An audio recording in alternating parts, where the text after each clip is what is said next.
ফজল ইবনে আব্বাস বলে, নবী আমার কাঁধে ভর করে দাঁড়াইয়া হাঁটি হাঁটি পা পা করে হাতের মধ্যে লাঠি নিয়ে মসজিদে নববীর সামনে দাঁড়াইলেন। দাঁড়ায় আল্লাহর নবী বলে, ও মদিনার মানুষেরা রে, হয়তোবা আমি নবী আর বেশি দিন দুনিয়াতে থাকবো না, কিন্তু আমি আমার মুসলমানিতে কি কোনো দাগ লাগাইছি কিনা আমার বড় ভয় হয়। হাসরে ময়দানে আল্লাহর সামনে জালেম হয়ে আমি মুহাম্মদ দাঁড়াইতে চাই না। আল্লাহু আকবার আওয়াজ করে বলেন আল্লাহু আকবার। কেমন শিক্ষা নবী আমার মৃত্যুর আগে উম্মতকে দিতেছেন। আমি জালেম হয়ে দাঁড়াইতে চাই না। কারো হক নষ্ট করেছি কিনা বলো, কারো কাছ থেকে কোনো টাকা পয়সা নিয়েছিলাম কিনা বলো, পরিশোধ করে দেই। কাউকে কথার দ্বারা হাতের দ্বারা আঘাত করেছিলাম কিনা, কষ্ট দিয়েছিলাম কিনা বলো। কেউ কথা বলে না। সাহাবায়ে কেরাম মাথা নিচু করে আছে।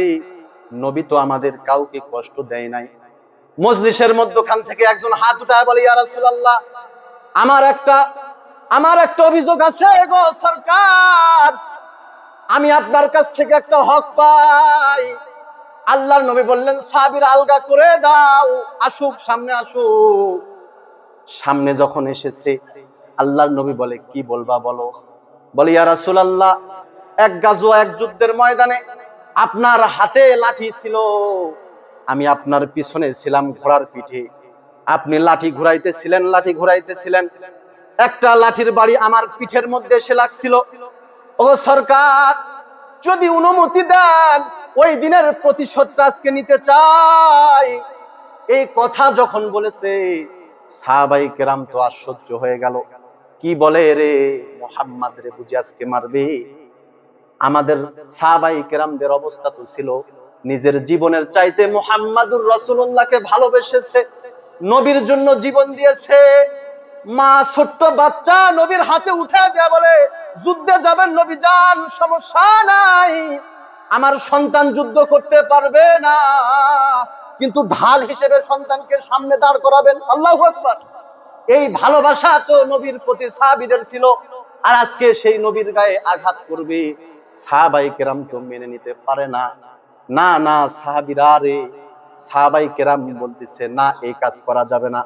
প্রত্যেকটা সাহাবী নিজের শরীরের পোশাক খুলে দিয়েছে। সাহাবীরা বলতেছে, এই ভাই মারবা তো আমাদের গায়ে মারো, একটার জায়গায় 10টা মারো, অসুবিধা নাই, কিন্তু মুহাম্মদুর রাসূলুল্লাহর গায়ে মারবা না, খবরদার।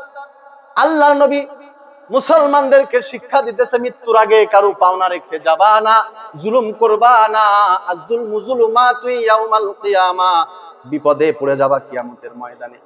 আল্লাহর নবী বলে, আমার হিসাব আমাকেই মিটাইতে দাও। সাহাবীরা কথা বলো না। আল্লাহর নবী বলে, ঠিক আছে, ওই লাঠিটা তো আমার কাছে নাই, হযরতে ফাতেমা মায়ের বাড়িতে আছে, যা আমার মেয়ের বাড়িতে কেউ যাও, আমার ওই লাঠিটা নিয়ে আসো। হযরতে আলী রাদিয়াল্লাহু তাআলা দৌড় দিলেন, যে বলে, ফাতেমা, আল্লাহর নবীর লাঠিটা দাও। ফাতেমা রাদিয়াল্লাহু তাআলা আনহা লাঠি দিলেন, আর বললেন, স্বামী আমার কি হবে লাঠি দিয়ে? হযরত আলী বলে, আজকে রাসূল বিচার বসিয়েছেন, ইনসাফের বিচার, কোনো জুলুম করবে না। নবী নাকি যুদ্ধের ময়দানে কাউকে আঘাত করেছিল, ওই আঘাত আজকে ওই সাহাবী ফিরিয়ে দিবে।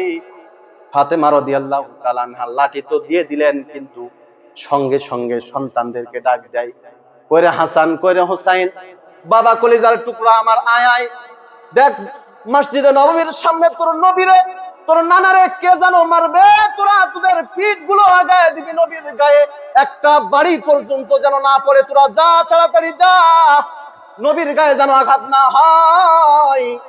সাহাবায়ে কেরাম এবার একত্রিত হলেন। হযরতে আলী, হযরতে হাসান, হোসাইনও উপস্থিত হলেন। সবাই কান্নার রোল পড়ে গেল, কান্না করতেছে। ভাইরে ভাই, তোমার হাতে ধরি, পায়ে ধরে নবীরে আঘাত করো না, কিন্তু মুহাম্মদ ইনসাফ শিক্ষা দিতেছে। আল্লাহর নবী নিজের শরীরের পোশাক মোবারক খুলে দিলেন। সাহাবী এবার লাঠিটা নিয়ে নবীর পিছনে এসে দাঁড়ালেন। আল্লাহর নবীর পিছনে যখন আসছে, আল্লাহর নবী সাল্লাল্লাহু আলাইহি সাল্লামের পিছনে দাঁড়ায়া সাহাবী হাত থেকে লাঠিটা ফেলায়া দিয়া নবীর শরীরের সঙ্গে নিজের শরীরের পোশাক খুলে আলগা শরীরে মুহাম্মাদুর রাসূলুল্লাহরে জড়ায় ধরছে, আর ডাক দেয়া বলে, সরকার গো, আপনারে বুঝি আমি মারতে পারি? নবী মারছেন তো যুদ্ধে, আমি তো কবে ক্ষমা করে দিছি, কিন্তু ওই যে আপনি বলছেন আর কতদিন দুনিয়াতে থাকবো জানি না। শোনার সঙ্গে সঙ্গে আমার পেরেশানি শুরু হয়ে গেছে। আল্লাহর সামনে কি নিয়ে দাঁড়াবো, কবরে কি নিয়ে যাব। যদি আপনার বদনের সঙ্গে বদনটা লাগানা আমার একটা ওসিলা ছিল, আপনার দামি বদনের সঙ্গে আমার বদনটা লাগাইলাম, কবরে যাইলে হয়তোবা আমি এতটুকু আশা করি আপনার শরীরের সঙ্গে আমার শরীর লাগার কারণে কবরের মধ্যে আল্লাহ আমাকে আযাব দিবে না। সুবহানাল্লাহ বলে। আল্লাহুম্মা সাল্লি আলা মুহাম্মাদিন ওয়া আলা আলি মুহাম্মাদ কামা সাল্লাইতা আলা ইব্রাহিম ওয়া আলা আলি ইব্রাহিম ইন্নাকা হামিদুম মাজিদ। আল্লাহুম্মা বারিক আলা মুহাম্মাদিন ওয়া আলা আলি মুহাম্মাদ কামা বারাকতা আলা ইব্রাহিম ওয়া আলা আলি ইব্রাহিম ইন্নাকা হামিদুম মাজিদ। আলহামদুলিল্লাহ, আল্লাহ পাকের দরবারে লাখো কোটি শুকরিয়া জানাই যে আল্লাহ সুবহানাহু ওয়া তাআলা আমাদেরকে পবিত্র জুমার দিনে জুমার নামাজের উদ্দেশ্যে মসজিদে আসার, বসার, নামাজের আগ মুহূর্তে কোরআন এবং হাদিস থেকে সংক্ষিপ্তভাবে কিছু কথা শোনার মতো সুযোগ দান করলেন। আমরা শুকরিয়া আদায় করছি, জবান খুলে পড়ি আলহামদুলিল্লাহ। লক্ষ কোটি দরুদ ও সালাম বর্ষিত হোক আকায়ে নামদার, তাজেদার মদিনা, ইমামুল মুরসালিন, খাতামুন নবিয়্যিন, জনাবে মুহাম্মাদুর রাসূলুল্লাহ, সকলে পড়ি সাল্লাল্লাহু আলাইহি ওয়াসাল্লাম। সম্মানিত উপস্থিতি, আমি আপনাদের সামনে কুরআনুল কারীম থেকে সূরাতুন নাহলের একখানা আয়াতে কারিমা তেলাওয়াত করেছি। আল্লাহ রাসূল সাল্লাল্লাহু আলাইহি সাল্লামের অসংখ্য অগণিত হাদিস থেকে ছোট্ট একটি হাদিস তেলাওয়াত করে শুনিয়েছি। আল্লাহ তাআলা যদি তৌফিক দান করেন, কোরআনের আয়াত এবং হাদিসকে সামনে নিয়ে দিক নির্দেশনামূলক কিছু কথা বলবো। আমা তাওফীক ইল্লা বিল্লাহ। সম্মানিত উপস্থিতি, কোরআনুল কারীম আল্লাহ তাআলা আমাদেরকে দান করেছেন। আর এই কোরআনুল কারীমের আশ্চর্য একটি মুজিজা হলো যে কোরআনুল কারীম যখন কোন মুমিন শুনবে তো মুমিনের ঈমানটা আরো বেড়ে যাবে। আর কোরআনুল কারীম যদি কোনো মুশরিক কাফের যদি শুনে তো তার কুফরি ঝুরে সে কালেমাওয়ালা হয়ে যাবে। সুবহানাল্লাহ বলেন। ওয়া ইযা তুলিয়াত আলাইহিম আয়াতুহু যাদাতহুম ঈমানা। কোরআনুল কারীম এটার তেলাওয়াতের মাধ্যমে ঈমান বেড়ে যায়, ঈমানের মধ্যে নূর পয়দা হয়, আর মুশরিকদের ঈমান ঝরে যায়। আমি আপনাদের সামনে যে আয়াতে কারিমাটি তেলাওয়াত করেছি, এই আয়াতের তেলাওয়াত শুনে, এই আয়াতটি শুনে অসংখ্য অগণিত কাফেররা কালেমা পড়ে মুসলমান হয়েছে। আল্লাহ রাসূল সাল্লাল্লাহু আলাইহি সাল্লাম মসজিদে নববীতে বসা ছিলেন। ওই সময় এই আয়াতে কারিমা নাজিল হলো। আল্লাহ রাসূল সাল্লাল্লাহু আলাইহি সাল্লামের সামনে একজন মুশরিক ছিলেন, নাম তার উসমান ইবনে মাযউন রাদিয়াল্লাহু তাআলা। উনি আল্লাহ রাসূল সাল্লাল্লাহু আলাইহি সাল্লামের সামনে বসা, ঠিক ওই সময় এই আয়াতে কারিমা তেলাওয়াত নাজিল হলো। আল্লাহ রাসূল সাল্লাল্লাহু আলাইহি সাল্লামের চেহারা ঘামতেছিল।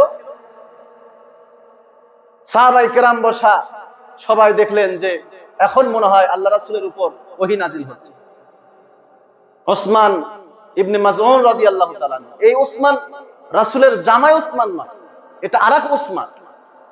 এই উসমানের সংক্ষিপ্ত ভাবে পরিচয় দিলে বলা হয়, পৃথিবীতে যত কবর স্থান আছে, যত কবর আছে, এই সমস্ত কবরের মধ্যে সব থেকে দামি কবর হচ্ছে জান্নাতুল বাকি, যেই কবরে কিয়ামত পর্যন্ত কোনো আযাব হবে না। সুবহানাল্লাহ। এই জান্নাতুল বাকি গোরস্থান, যেই গোরস্থানে শোয়ার জন্য পৃথিবীর সমস্ত মুসলমান আল্লাহর কাছে দোয়া করবে। ভালো কবরস্থান, ভালো কবরস্থানে শোয়া, এটাও মুমিনদের দোয়ার একটা অবস্থা তৈরি হবে। আমাদের দুর্বলতা হলো যে আমরা শ্বশুর বাড়ি ভালো হয় যেন এটা তালাশ করি।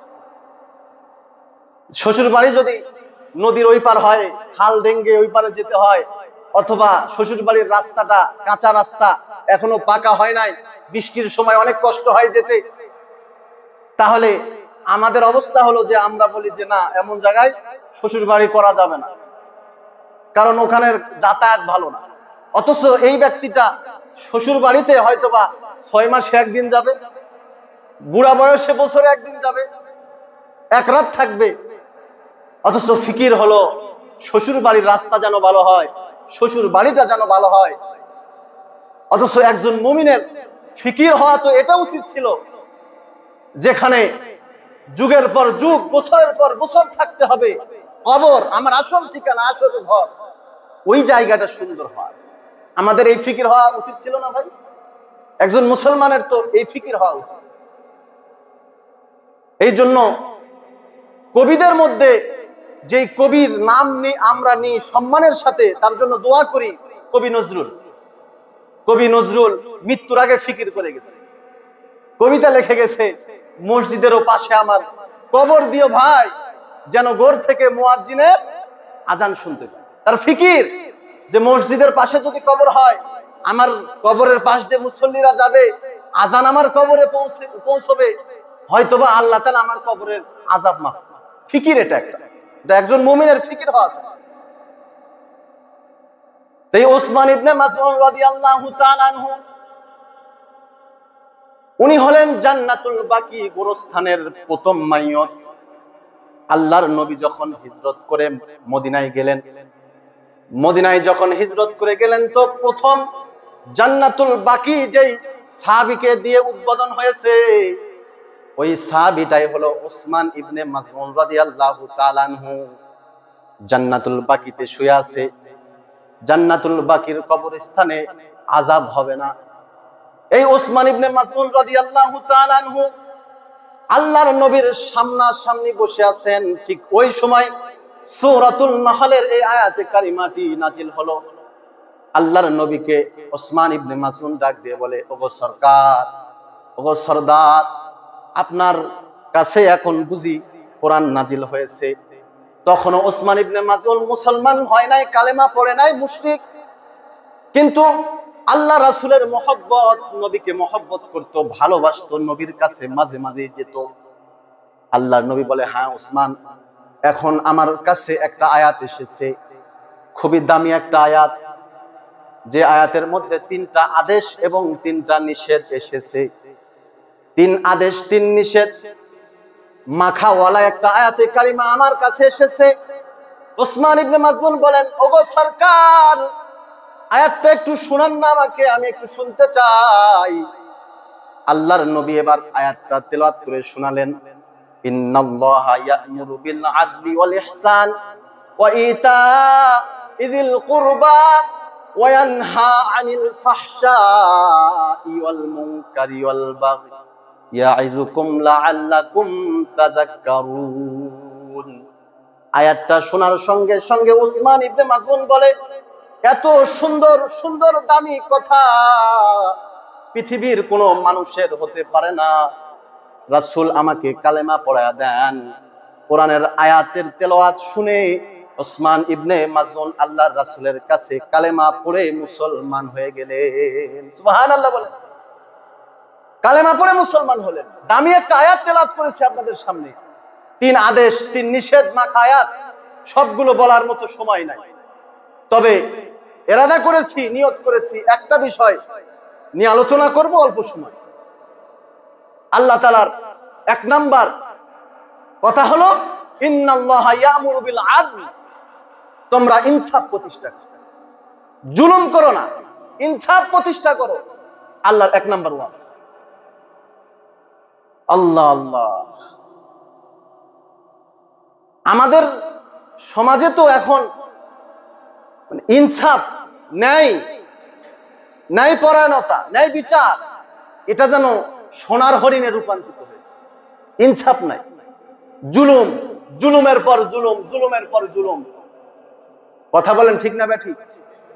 ইনসাফ নাই।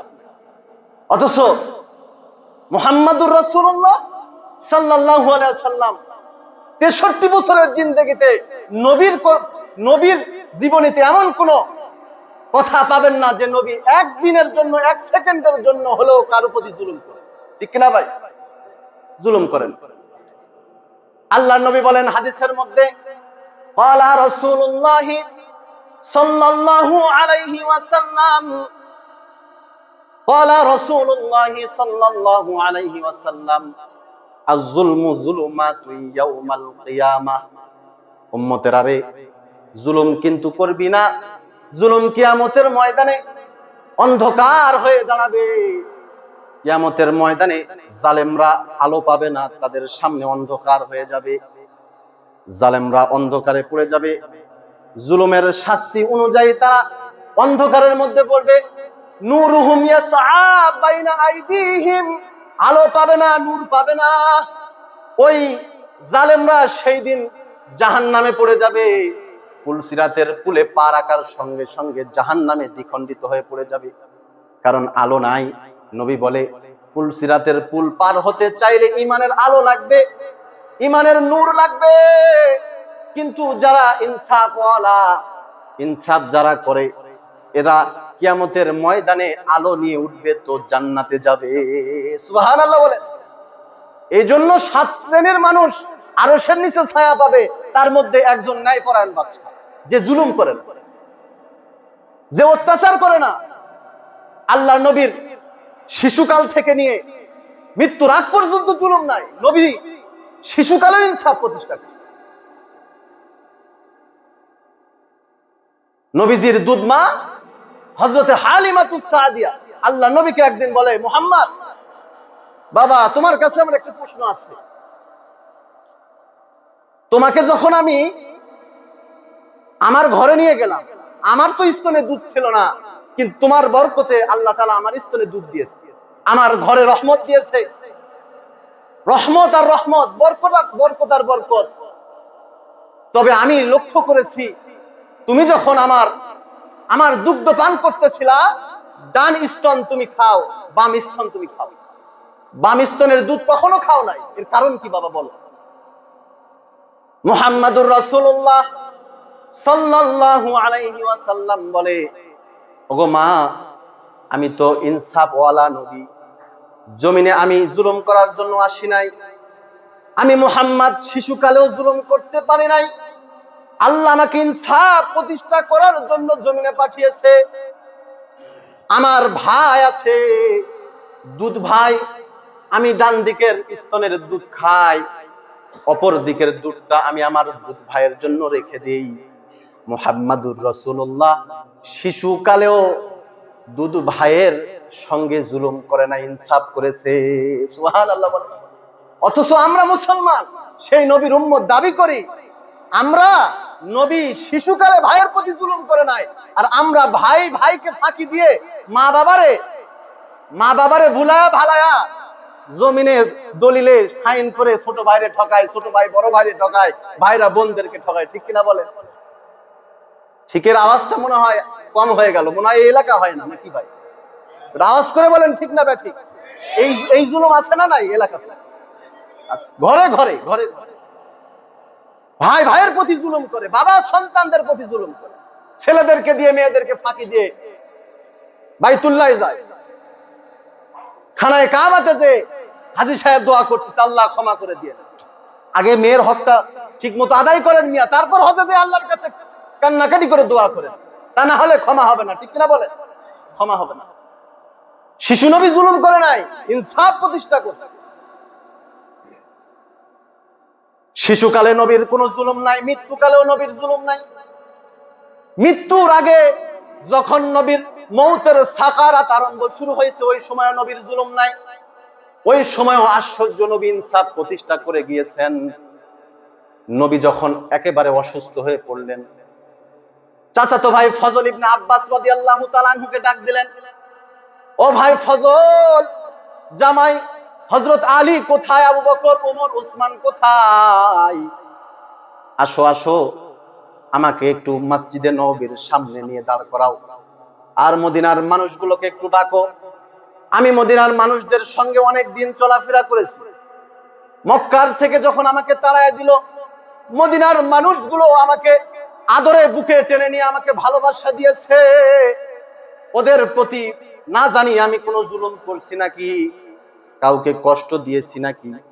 হতে পারে মৃত্যুর আগে আমি সবার কাছ থেকে ক্ষমা চেয়ে যেতে চাই, কারো প্রতি যেন আমি জুলুম না করি।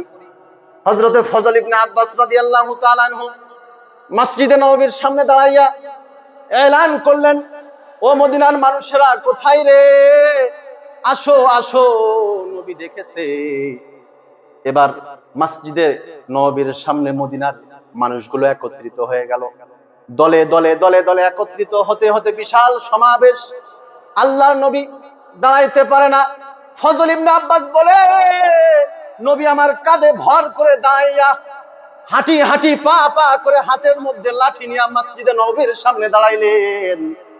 দাঁড়ায় আল্লাহর নবী বলে, ও মদিনার মানুষেরা রে, হয়তোবা আমি নবী আর বেশি দিন দুনিয়াতে থাকবো না, কিন্তু আমি আমার মুসলমানিতে কি কোনো দাগ লাগাইছি কিনা আমার বড় ভয় হয়। হাসরে ময়দানে আল্লাহর সামনে জালেম হয়ে আমি মুহাম্মদ দাঁড়াইতে চাই না। আল্লাহু আকবার, আওয়াজ করে বলেন আল্লাহু আকবার। কেমন শিক্ষা নবী আমার মৃত্যুর আগে উম্মতকে দিতেছেন। আমি জালেম হয়ে দাঁড়াইতে চাই না। কারো হক নষ্ট করেছি কিনা বলো, কারো কাছ থেকে কোনো টাকা পয়সা নিয়েছিলাম কিনা বলো, পরিশোধ করে দেই। কাউকে কথার দ্বারা হাতের দ্বারা আঘাত করেছিলাম কিনা, কষ্ট দিয়েছিলাম কিনা বলো। কেউ কথা বলে না। সাহাবায়ে কেরাম মাথা নিচু করে আছে। নবী তো আমাদের কাউকে কষ্ট দেয় নাই। মজলিসের মধ্যখান থেকে একজন হাত উঠায় বলে, ইয়া রাসূলুল্লাহ, আমার একটা অভিযোগ আছে গো সরকার। আমি আপনার কাছ থেকে একটা হক পাই। আল্লাহর নবী বললেন, সাহাবীরা আলগা করে দাও, আসুক, সামনে আসুক। সামনে যখন এসেছে, আল্লাহর নবী বলে, কি বলবা বলো। বলে, ইয়া রাসূলুল্লাহ, এক গাজওয়া, এক যুদ্ধের ময়দানে আপনার হাতে লাঠি ছিল, আমি আপনার পিছনে ছিলাম ঘোড়ার পিঠে, আপনি লাঠি ঘুরাইতেছিলেন, একটা লাঠির বাড়ি আমার পিঠের মধ্যে এসে লাগছিল। ও সরকার, যদি অনুমতি দেন, ওই দিনের প্রতিশোধটা আজকে নিতে চাই।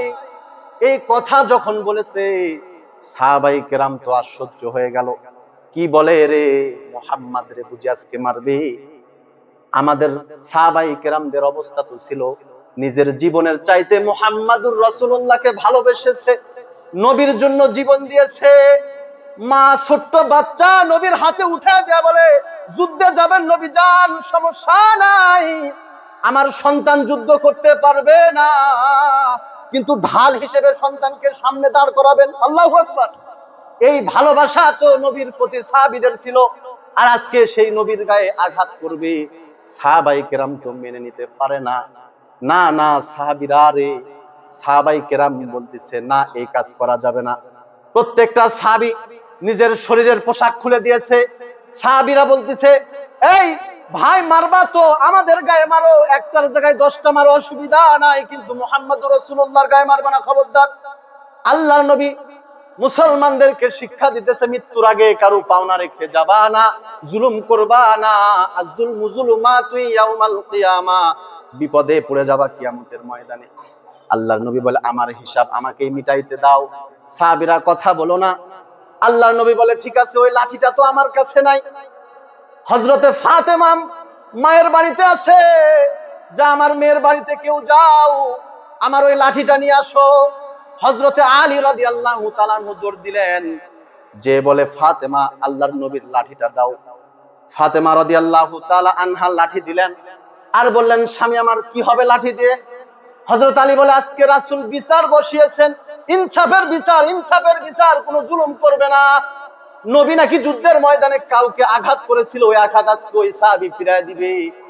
ফাতেমা রাদিয়াল্লাহু তাআলা আনহা লাঠি তো দিয়ে দিলেন, কিন্তু সঙ্গে সঙ্গে সন্তানদেরকে ডাক দেয়, কইরে হাসান, কইরে হোসাইন, বাবা কলিজার টুকরা আমার, আয় আয়, দেখ মসজিদে নববীর সামনে তোর নবীরে তোর নানারে কে জানো মারবে, তোরা তোদের পিঠ গুলো আগায় দিবি নবীর গায়ে, একটা বাড়ি পর্যন্ত যেন না পড়ে, তোরা যা, তাড়াতাড়ি যা, নবীর গায়ে যেন আঘাত না হয়।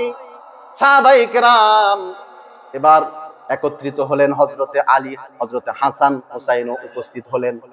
সবাই কান্নার রোল পড়ে গেল, কান্না করতেছে। ভাইরে ভাই, তোমার হাতে ধরে পায়ে ধরে নবীরে আঘাত করো না, কিন্তু মুহাম্মদ ইনসাফ শিক্ষা দিতেছে। আল্লাহর নবী নিজের শরীরের পোশাক মোবারক খুলে দিলেন। সাহাবী এবার লাঠিটা নিয়ে নবীর পিছনে এসে দাঁড়ালেন। আল্লাহর নবীর পিছনে যখন আসছে, আল্লাহর নবী সাল্লাল্লাহু আলাইহি সাল্লামের পিছনে দাঁড়ায়া সাহাবী হাত থেকে লাঠিটা ফেলায়া দিয়া নবীর শরীরের সঙ্গে নিজের শরীরের পোশাক খুলে আলগা শরীরে মুহাম্মাদুর রাসূলুল্লাহরে জড়ায় ধরছে, আর ডাক দেয়া বলে, সরকার গো, আপনারে বুঝে আমি মারতে পারি নবী, মারছেন তো যুদ্ধে, আমি তো কবে ক্ষমা করে দিছি, কিন্তু ওই যে আপনি বলছেন আর কতদিন দুনিয়াতে থাকবো জানি না, শোনার সঙ্গে সঙ্গে আমার পেরেশানি শুরু হয়ে গেছে। আল্লাহর সামনে কি নিয়ে দাঁড়াবো, কবরে কি নিয়ে যাব? যদি আপনার বদনের সঙ্গে বদনটা লাগানা আমার একটা ওসিলা ছিল, আপনার দামি বদনের সঙ্গে আমার বদনটা লাগাইলাম, কবরে যাইলে হয়তোবা আমি এতটুকু আশা করি আপনার শরীরের সঙ্গে আমার শরীর লাগার কারণে কবরের মধ্যে আল্লাহ আমাকে আযাব দিবে না।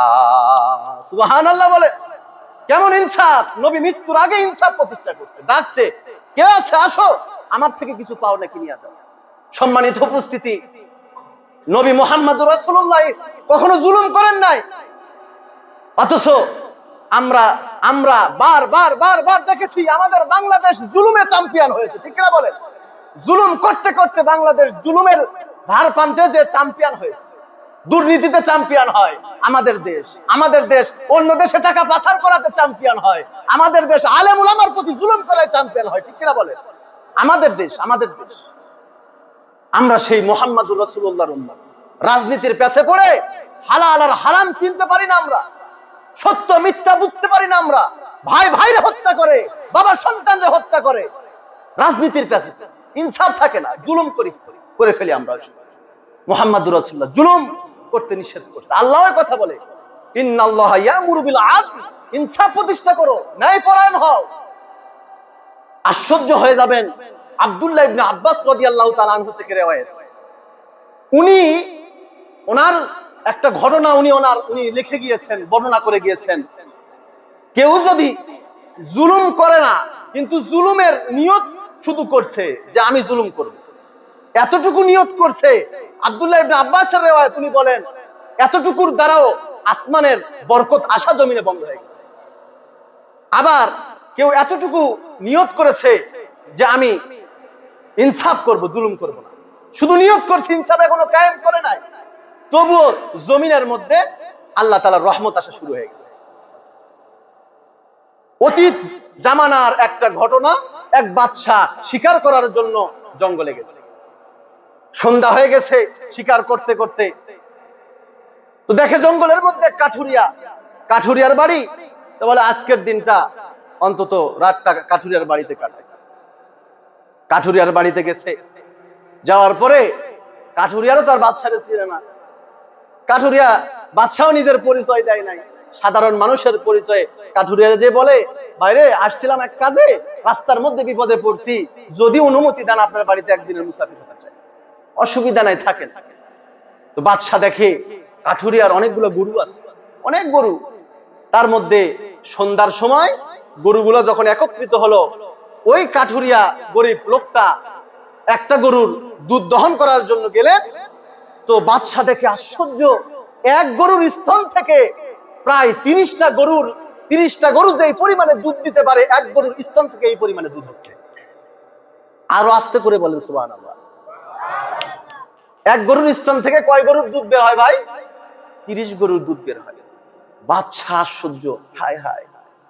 তো কাঠুরিয়া বাদশারে দুধ দেওয়া রাত্রে আপ্যায়ন করছে, মেহমানদারি করছে। বাদশা মনে মনে ভাবতেছে, এইরকম একটা গরু যদি আমার রাজমহলে থাকতো, প্রত্যেকদিন ভালোই দুধ খাওয়া হইতো। তো আমি বাদশার ঘরে এমন গরু নাই, আর আমার দেশের একজন রাখালের বাড়িতে, কাঠুরিয়ার বাড়িতে এমন একটা দামি গরু আছে, এই গরুটারে যেমনে করে হোক নিতে হবে। কি করছে ভাই? নিয়ত করছে। তো এমনি এমনি তো আর নেওয়া যায় না। আজকাল নেবো না, যেহেতু মেহমান হয়ে আসছি, যাই, পরে আর একদিন আসবে আর বাড়িতে মেহমান হয়ে, সেই দিন আমি বাদশার পরিচয় দিয়ে গরু নিয়ে যাব। বাদশাহ এবার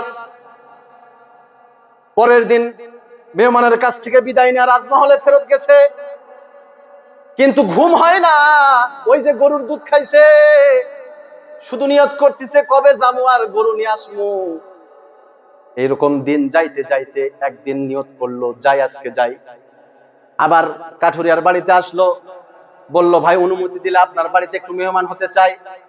কাঠুরিয়া বলে অসুবিধা নাই, আপনারও তো আমি মহব্বত করি, আপনি ভালো মানুষ, আপনার দেখে বুঝছি আপনি ভালো মানুষ। ভালো মানুষের চেহারার দিকে তাকাইলে দেখেও বোঝা যায়, ঠিক কিনা বলেন? ভালো মানুষের চেহারা দেখলেও বোঝা যায়। শয়তানদের চেহারার মধ্যে শয়তান একটা ছাপ সবসময় দেখা যায়। আল্লাহ আল্লাহ, তুমি তো ভালো মানুষ, আমি তোমারে চিনছি, তুমি এর আগেও না আসছিলা, থাকো থাকো, অসুবিধা নাই। তো সন্ধ্যা হয়ে গেল, গরুগুলো আবার আসলো। কাঠুরিয়া এবার গরুর দুগ্ধ দহন করার জন্য যখন গেলেন, বাদশাহ গরুর দুগ্ধ দহন করা দেখার জন্য গেল। কিন্তু আশ্চর্য, কিতাব বলে গরুর দুগ্ধ যখন দহন করা শুরু করলো, 1 কেজিরও কম দুধ ওই গরুর স্তন থেকে বের হলো। বাদশাহ বলে কিরে ভাই, এই গরুটাই না ওই গরু? দেখে তো মনে হয় ওই গরুটাই। আগের দিন দেখেছিলাম এক গরুতে 30 গরুর দুধ দেয়, আজকে দেখলাম 1 কেজিও দুধ হয় না, ব্যাপার কি? কাঠুরিয়া বলে সরল মনের নরম মানুষ, বলতিছে দোস্ত রে, আমার যতটুকু ধারণা, আমার মনে হয় আমাদের দেশের বাদশা জুলুম করা শুরু করেছে, যার কারণে আল্লাহর বরকত বন্ধ হয়ে গেছে, মনে হয় জুলুম করা শুরু করছে। বাদশা আশ্চর্য হয়ে গেছে। দুধ খাইছে, খায় রাতের বেলা, গভীর রাতে কান্না শুরু করছে মুনাজাতে, আল্লাহ আমি তো জালেম বাদশা নই, কিন্তু শয়তানের ওয়াসওয়াসায় আমি ধোঁকায় পড়ে গেছিলাম, শয়তানের ধোঁকায় পড়ছি। আয় আল্লাহ, আমি যা জুলুম করতে চাই না, আপনি আমাকে ক্ষমা করে দেন, আমার ভুল হয়েছে, এমন নিয়ত আমি আর রাখলাম না দিনের মধ্যে। পরের দিন বাদশা বলে যে এই রাখালটা বলে যে আল্লাহর পক্ষ থেকে বরকত বন্ধ হয়েছে জুলুম করার কারণে, এটা কি বাস্তব কিনা আমার দেখতে হবে। পরের দিন বলে আজকে অনুমতি দিলে আপনার বাড়িতে থাকতে চাই। পরের দিনও আস, সন্ধ্যাবেলা আবার যখন দুগ্ধ দহন করা শুরু করছে, আল্লাহ তাআলার হুকুম, আশ্চর্য, যেই গাভীটা থেকে 30 গাভীর দুধ বের হতো, এবার সন্ধ্যার সময় আবার 30 গাভীর দুধ এক গাভীর দহন থেকে বের হচ্ছে। বাদশা বলতিছে কি হলো রে ভাই, কি হলো? আগের দিন দেখলাম 1 কেজিরও বেশি দুধ বের হয় না, আজকে আবার দেখলাম 1 কেজিরও 30 গরুর দুধ আবার দিতেছে, ব্যাপার কি? কাঠুরিয়া বলে আমার মনে হয় বাদশা জুলুম করা ছেড়ে দিয়ে আবার দোয়া করে ইনসাফ আল্লাহর কাছ থেকে চেয়ে নিয়ে ইনসাফ প্রতিষ্ঠা করা শুরু করেছে। বাদশা সঙ্গে সঙ্গে কাঠুরিয়ার বুকের মধ্যে জড়ায় ধরে বলে, এই বন্ধু শোনো, জুলুম করতে হয় না, জুলুম বাস্তবায়ন করতে হয় না। কেউ যদি জুলুমের নিয়তটুকু করে জুলুম করব, তবুও আল্লাহর পক্ষ থেকে বরকত বন্ধ হয়ে যায়। আর যদি কেউ জুলুম ছেড়ে দেওয়ার শুধু নিয়ত করে, জুলুম করে নাই কিন্তু নিয়তটাও যদি ছেড়ে দেয়, তাও আবার আল্লাহ তাআলা বরকত চালু করে দেয়। আমি হলাম বাদশা, এই দেশের বাদশা, আমি নিয়ত করছিলাম তোমার গরুটারে কেমনে নেওয়া যায়, আমি আবার তওবা করেছি, তো আল্লাহ আবার 1 গরুর মধ্যে 30 গরুর দুধ দেওয়া শুরু করছে। ইনসাফ যদি প্রতিষ্ঠা হয়, দেশের মধ্যে শান্তি আসবে, দেশের মধ্যে আল্লাহর বরকত নেমে আসবে। আপনারা আফগানিস্তান দেখতেছেন না? আফগানিস্তানের অবস্থা, পুরা বিশ্ব যে আফগানিস্তানকে তালেবান তালেবান বলে বলে গালি দিল, যে আফগানিস্তানকে ধ্বংস করার এত পায়তারা করলো, অথচ সে আফগানিস্তানে ইসলামী খেলাফত প্রতিষ্ঠা হওয়ার পর থেকে এমন নিরাপত্তা বেড়ে গেল, আফগানের মানুষরা পলিথিনের ব্যাগের মধ্যে লক্ষ লক্ষ টাকা নিয়ে রাজপথে হেঁটে চলে যাচ্ছে, একটা খুনি নাই, একটা ডাকাত নাই, একটা ছিনতাইকারী নাই যে ওই ব্যক্তির টাকা ছিনতাই করে দিবে। আল্লাহর রহমত নেমে এসেছে, ইনসাফ প্রতিষ্ঠা হয়েছে। আফগানিস্তানের একজন কৃষক বলতেছে, আফগানিস্তানে তো বেদানার চাষটা বেশি হয়, বেদানা। একজন কৃষক বলতেছে যে আমাদের পত্রিকাতে এসেছে সাংবাদিক প্রশ্ন করছে ইসলাম কায়েম হওয়ার আগের অবস্থা কি, এখন অবস্থা কি, বরকত পাননি কিছু? বলে যে আগে তো এক গাছে যে পরিমাণে ফল পাইতাম আল্লাহর রহমত, এখন ওই এক গাছের মধ্যে তার ডবলের ডবল ফল পাইতেছে। কেন ভাই? জমিনে ইনসাফ প্রতিষ্ঠা হয়েছে। ইনসাফ কায়েম করেন, ইনসাফ প্রতিষ্ঠার চেষ্টা করেন। যে ব্যক্তিদেরকে জায়গা মতো পৌঁছালে ইনসাফ প্রতিষ্ঠা হবে সমাজে, রাষ্ট্র শান্তিমুক্ত হবে, ওই ব্যক্তিদেরকে নির্দিষ্ট জায়গা পর্যন্ত পৌঁছানোর ব্যবস্থা করে দেন। তা না হলে 16 বছর অতীতে যা হয়েছে হয়েছে, আগামীতে যদি আল্লাহ না চায় আমাদের কোন দুর্বলতার কারণে যদি এইরকম কোন ফ্যাসিস্ট, কোন নাস্তিক, মুরতাদ, ভারতীয় অথবা ভিনদেশি পশ্চিমাদের কোন এজেন্ট যদি আবার বাংলাদেশের মসনদে জায়গা পেয়ে যায়, আবার 16 বছরে কি রূপ দেখেছেন তার বেশি রূপ আবার দেখতে হবে। কথা বলেন ঠিক কিনা? আমরা চাই শান্তির পূর্ণ একটা বাংলাদেশ।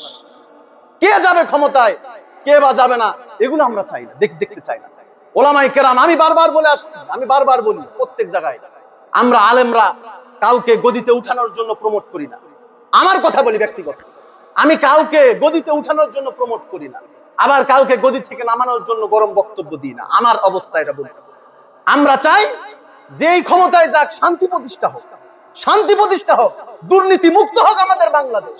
অনেক দেখলাম, অনেক বুঝলাম, আর চাই না বাংলাদেশ হোক কোরআনের দেশ, বাংলাদেশ হোক ইসলামের দেশ। যেই দলই যাক না কেন ক্ষমতায়, বাংলাদেশ যেন শান্তি মুক্ত হয়। কথা বলেন ঠিক কিনা? আল্লাহ তাআলা আমাদেরকে বুঝার তৌফিক দান করেন। ওয়া আখির দাওয়ানা আলহামদুলিল্লাহি।